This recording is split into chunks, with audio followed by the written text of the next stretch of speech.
start when you're ready. Yeah? Okay. So I'm Kai, and I live just over on Gravely Street, and my sister lives there, and I'm here because I want to stop a major oil spill from happening in Burnaby or in the harbor. And we just had breakfast with our grandma, who's 91, and she lives down on Napier Street.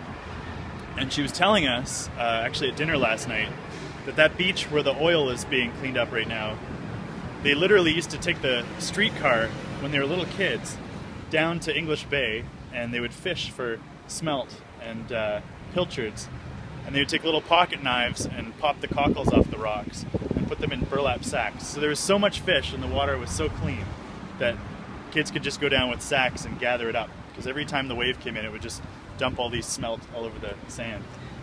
And so she was really angry last night about the fact that it took 13 hours for the Coast Guard to even notify the city. And she was upset about the fact that just a little oil spill like that can wreck a beach that people have been using for, in this case, tens of thousands of years to gather food. So I have this really simple dream, and if I ever have a daughter, I would just like her to be able to take public transit and go fishing. But to do that, we're gonna have to stop this oil tanker project, because you can't have 408 oil tankers a year coming out of Westridge and sailing through there without accidents. So does anyone know how much oil was actually spilled on Thursday? Like 4,000.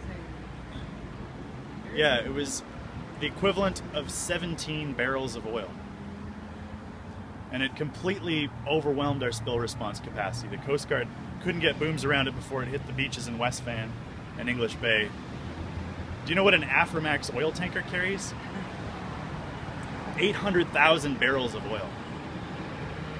We're talking about a factor of like 40,000 times more than what was spilled just the other day. And I don't know about you, but I just don't trust the federal government to be able to not only protect us from an oil spill, but make a fair decision about the project in the first place. So I'm here because I basically don't trust politicians to get this done, and I think we have to do it ourselves. So we're canvassing today to ask our Premier, Christy Clark, to step in and take control of the Kinder Morgan process, because the federal review is so flawed, and we're not going to get the answers that we need. And I think we need to have a real review here in BC, here in Vancouver, because we need people to understand the true risks of what's happening here. And they're not gonna if the NEB just rubber stamps this and does it all behind closed doors in Calgary.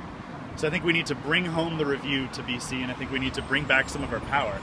And so to do that, we're going out and we're collecting signatures from friends and neighbors, because I think if there's enough of us telling her from here in Burnaby and from all across the province that this isn't acceptable, she can't sit this one out, that they're going to be forced to take action, because this issue is just going to grow and grow. So thank you so much for joining us. There's people today canvassing in Vernon, there's people in Powell River, Courtenay, Victoria, Nanaimo, all the way out to Quebec City and Points East. And so there's a few of us here today in Burnaby, but we're part of something much, much bigger. And I'm really proud that everyone was able to take an hour to come out and do this. So thank you so much, and let's go hit some doors and talk to some people.